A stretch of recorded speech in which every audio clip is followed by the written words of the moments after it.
आज हम लोग क्लास 10 का सोशल स्टडीज़ से रिसोर्स एंड डेवलपमेंट जो चैप्टर है, इस चैप्टर का जो बचा हुआ हिस्सा है, इस चीज़ के बारे में थोड़ा सा विस्तृत व्याख्यान करेंगे। तो आज का जो पॉइंट है, ये पॉइंट है डेवलपमेंट ऑफ रिसोर्स को किस तरीके से डेवलप किया जा सकता है। तो रिसोर्स को डेवलप करने के लिए हम लोगों को एग्रीकल्चरल क्षेत्र को और भी डेवलप करना पड़ेगा। इसके साथ साथ इलीगल तरीके से, जिस तरीके से फॉरेस्ट लाइफ डिस्ट्रॉय हो रहा है, इसके ऊपर इमीडिएट स्टेप लेने का ज़रूरत है।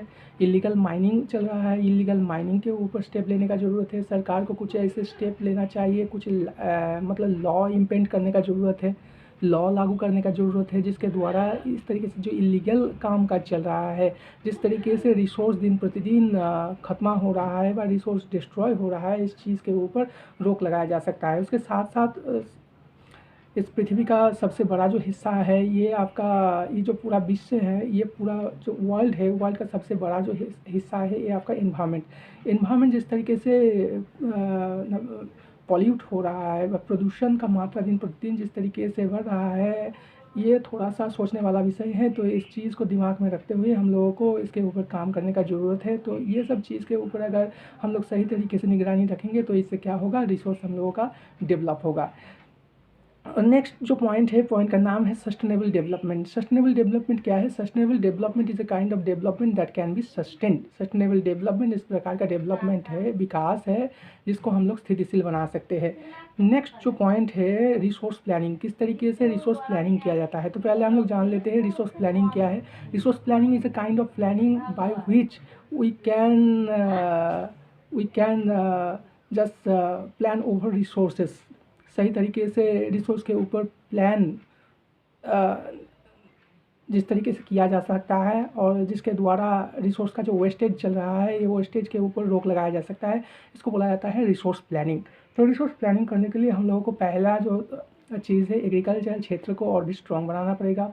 इलीगल फॉरेस्ट रॉबरी जो चल रहा है, फॉरेस्ट हंटिंग चल रहा है भाई, इलीगल तरीके से फॉरेस्ट जिस तरीके से डिस्ट्रॉय हो रहा है, इलीगल माइनिंग चल रहा है, उसके साथ साथ प्रदूषण का मात्रा दिन प्रतिदिन बढ़ रहा है, ये सब के ऊपर रोक लगा के रिसोर्स को सटीक तरीके से व्यवहार करने का जो रीति रिवाज है, ये आपका रिसोर्स प्लानिंग का हिस्सा है।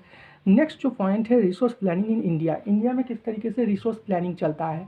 तो देखिए, इंडिया में हर चीज़, हर रिसोर्स को सटीक तरीके से सटीक निगरानी रखने के लिए अलग अलग सब बोर्ड बनाया गया है। जैसे एनवायरनमेंट को सटीक तरीके से देखने के लिए एनवायरमेंटल बोर्ड बनाया गया, जैसे फॉरेस्ट को देखने के लिए फॉरेस्ट बोर्ड बनाया गया। उसके साथ साथ हर प्रकार रिसोर्स के ऊपर सटीक निगरानी रखने के लिए अलग अलग सा बोर्ड है।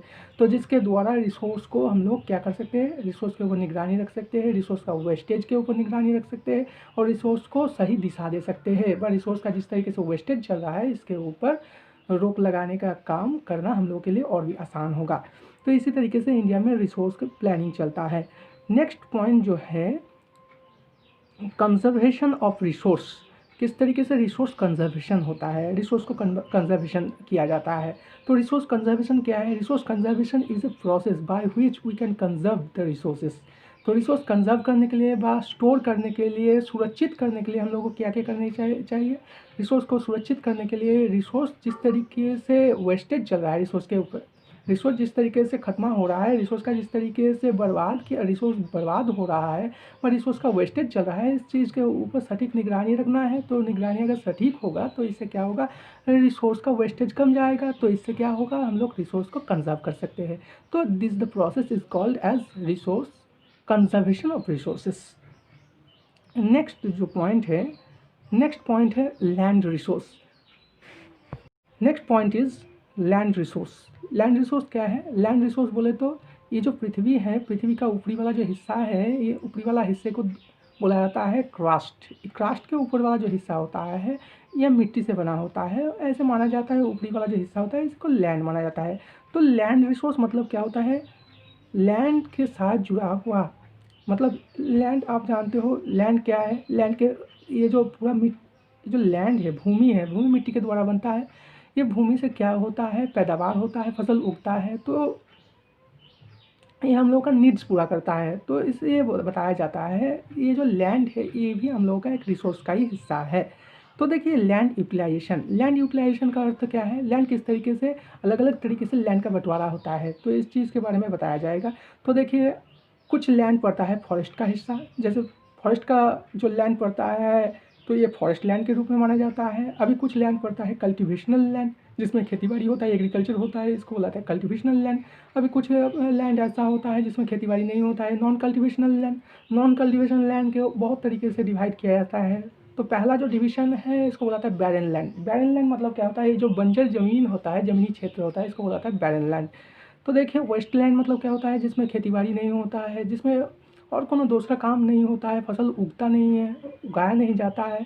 तो इसमें बिल्डिंग बनता है, रोड्स बनता है, मतलब दूसरा काम डैम्स बनता है, रिजर्वर्स बनता है। तो ये सब काम के लिए जो लैंड व्यवहार होता है इसको वेस्टलैंड के रूप में माना जाता है। शहरी इलाका में बड़ा बड़ा बिल्डिंग बनता है, ये सब वेस्टलैंड के ऊपर ही बनता है। नेक्स्ट देखिए कुछ लैंड ऐसा है जिसमें फसल तो नहीं उगता है मगर घास बहुत अच्छा उगता है। तो इस सब क्षेत्र में क्या किया जाता है, इस सब क्षेत्र में पशुपालन किया जाता है, जिसको बुलाता है पैस्टर्स लैंड। ठीक है। तो इस तरीके से लैंड को अलग अलग तरीके से बंटवारा किया जाता है। Land use pattern in India, Bharat में किस तरीके से लैंड का व्यवहार किया जाता है, लैंड को किस तरीके से व्यवहार किया जाता है। देखिए भारत में कुछ लैंड है एक फॉरेस्ट का प्रॉपर्टी है, कुछ लैंड तो एग्रीकल्चरल लैंड, क्योंकि भारत में देखिए 70% से भी ज़्यादा लोग, अधिक से अधिक लोग खेती के साथ पूरा जुड़े हुए हैं। तो एक भारत का एक विस्तृत इलाका है, ये आपका एक कल्टीवेशनल लैंड का हिस्सा है। अभी देखिए कुछ हिस्सा ऐसे हैं बंजर ज़मीनी हिस्सा होता है, जैसे रेगिस्तानी कुछ इलाका होता है, पहाड़ी कुछ इलाका होता है, ये सब बंजरी ज़मीनी हिस्सा इसे माना जाता है। नेक्स्ट देखिए कुछ लैंड ऐसे पाया जाता है जो फॉरेस्ट लैंड के हिसाब से माना जाता है, कुछ लैंड ऐसे होता है जो वेस्ट लैंड के हिसाब से। ये सब भारत में ये तमाम प्रकार का लैंड पाया जाता है। जैसे कुछ लैंड ऐसा है जिसका जिसका मिट्टी काला होता है, कुछ लैंड ऐसा होता है भारत में जिसमें सिर्फ पशुपालन किया जाता है, वह पैस्चर्स किया जाता है। कुछ लैंड ऐसा होता है जिसमें कुछ दूसरा काम किया जाता है। तो इसी तरीके से देखिए भारत में अलग अलग प्रकार का लैंड है और अलग अलग तरह का लैंड जो है अलग अलग तरीके से इसको क्या किया गया, अलग किया गया। ठीक है। तो नेक्स्ट पॉइंट है land degradation and conservation. Land degradation का अर्थ क्या होता है, लैंड डिग्रेडेशन का अर्थ यही होता है जो जिस तरीके से लैंड का गुणवत्ता कम रहा है इसको बोला जाता है लैंड डिग्रेडेशन। लैंड जिस तरीके से डिग्रेड हो रहा है, the way land is going to degrade, this is called land degradation. तो लैंड डिग्रेड होने का कारण क्या है, बहुत सारा कारण के लिए लैंड डिग्रेड होता है, जैसे इलीगल माइनिंग के लिए लैंड डिग्रेड होता है। तो उसके साथ साथ जिस तरीके से डिफॉरेस्टेशन चल रहा है ये सब के लिए लैंड डिग्रेड होता है। कंजर्वेशन, किस तरीके से लैंड डिग्रेडेशन व लैंड जिस तरीके से बर्बाद हो रहा है इस चीज़ को हम लोग सटीकता के साथ इसको क्या सटीक रूप दे सकते हैं, इसको बोला जाता है कंजर्वेशन। तो किस तरीके से लैंड डिग्रेडेशन को हम लोग कंजर्व कर सकते हैं, जैसे डिफॉरेस्टेशन को इमीडिएट बंद करने का ज़रूरत है। कुछ ऐसे primitive culture of cultivation bye agriculture हैं, जैसे झूम कल्टीवेशन, शिफ्टिंग कल्टीवेशन, ये सब कल्टीवेशन को इमीडिएट बंद करने का ज़रूरत है। और उसके साथ साथ इलीगल माइनिंग वाला जो माइनिंग चल रहा है जिसके द्वारा क्या चल रहा है, जिसके द्वारा लैंड डिग्रेड हो रहा है, ये सब चीज़ को इमीडिएट बंद करने का ज़रूरत है। ठीक है ना। तो ये सब चीज़ को अगर हम लोग दिमाग में रखेंगे तो इससे क्या होगा, हम लोग लैंड डिग्रेडेशन को व लैंड का जो गुणवत्ता है गुणवत्ता को हम लोग कंजर्व कर सकते हैं। और उसके साथ साथ देखिए जिस तरीके से हम लोग फर्टिलाइज़र पेस्टिसाइड को छिड़का रहा हो, इससे भी लैंड डिग्रेड हो रहा है। तो ये सब चीज़ से बचने के लिए हम लोगों को क्या करने का ज़रूरत है, हम लोगों को बायो फर्टिलाइज़र यूज़ करने का ज़रूरत है। बायो फर्टिलाइज़र यूज़ करने से ये जो लैंड डिग्रेडेशन चल रहा है रासायनिक सार के द्वारा, केमिकल फर्टिलाइज़र के द्वारा, ये चीज़ को हम लोग इमीडिएट इसको हम लोग बंद कर सकते हैं। Next point is soil as a resource. तो पृथ्वी का जो ऊपरी वाला हिस्सा है इसको बोला जाता है क्रास्ट। क्रास्ट के ऊपरी वाला जो हिस्सा है, ऊपरी जो तल है, इसको मिट्टी माना जाता है। तो मिट्टी का अलग अलग सा लेयर बनता है, अलग अलग सा लेयर होता है। ऊपरी वाला जो लेयर होता है इसको बोलाता है टॉप सॉयल। नीचे वाला जो हिस्सा होता है इसको बोलाता है सब सॉयल। सब सॉयल के नीचे वाला एक हिस्सा होता है और सबसे नीचे वाला जो हिस्सा होता है इसको बोला जाता है unweathered parent rock. Unweathered parent rock. तो इस तरीके से मतलब मिट्टी का लेयर बनता है। Classification of soil. तो देखिए सॉइल अलग अलग प्रकार का होता है, जैसे सॉइल को अलग अलग तरीके से डिवाइड किया जा सकता है। एलुवियल सॉइल बोलिए, black soil, laterite soil, red soil, yellow soil, arid soil, हाँ, तो forest soil, desert soil, etcetera etcetera. तो पहले हम लोग बता देता है एलुवियल सॉयल, नदी के आसपास वाला क्षेत्र में जो सॉइल पाया जाता है, जो बहुत ऐसे माना जाता है बहुत फर्टाइल सॉइल, तो ऐसे सॉइल को बोला जाता है एलुवियल सॉइल। एलुवियल सॉइल साधारणतः तो नदी के आसपास वाले हिस्से में पाया जाता है। तो एलुवियल सॉइल मैक्सिमम पाया जाता है, ये जो गैंजेटिक प्लेन है, गैंजेटिक प्लेन में एलुवियल सॉइल पाया जाता है।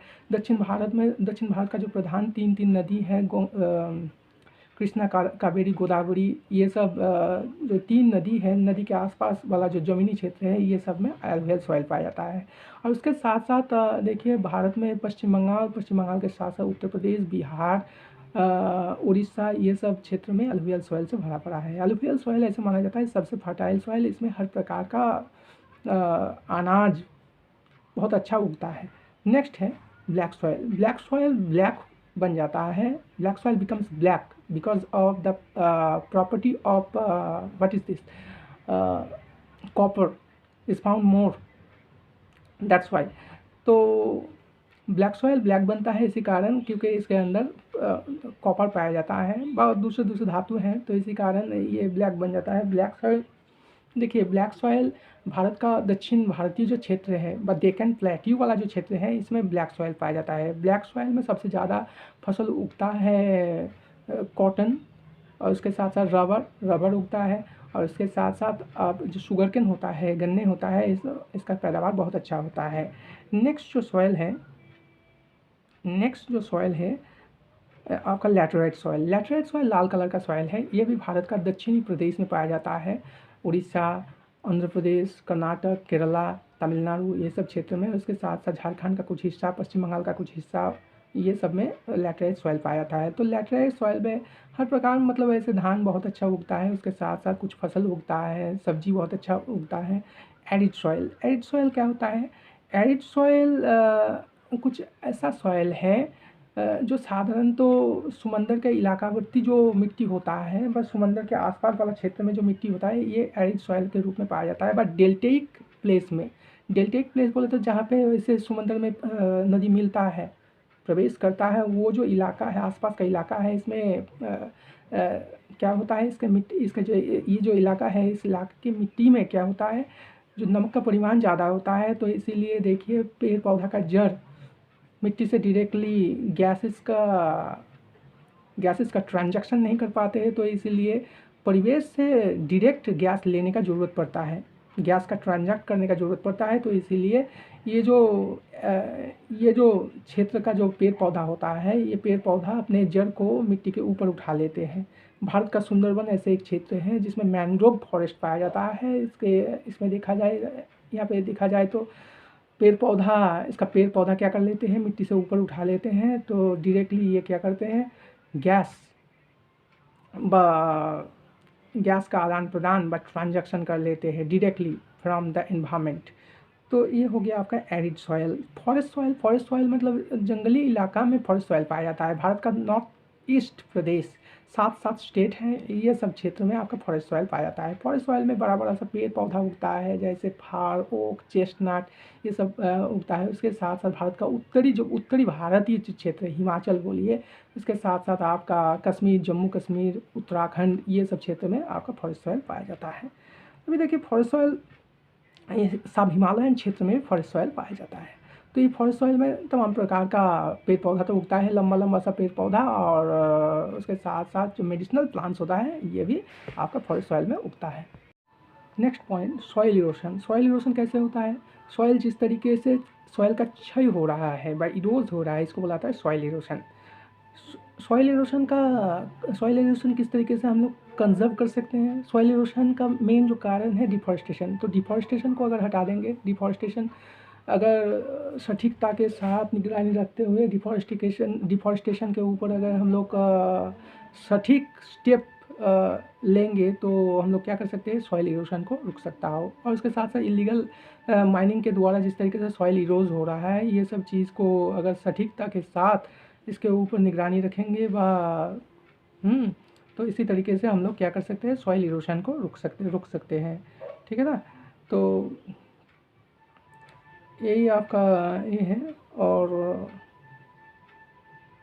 और भी अलग अलग सा बहुत सारा पॉइंट्स हैं जिसके द्वारा हम लोग सॉइल इरोशन को क्या कर सकता हो, सॉइल इरोशन को रोक सकता हो। तो this is all about resource and development. Thank you.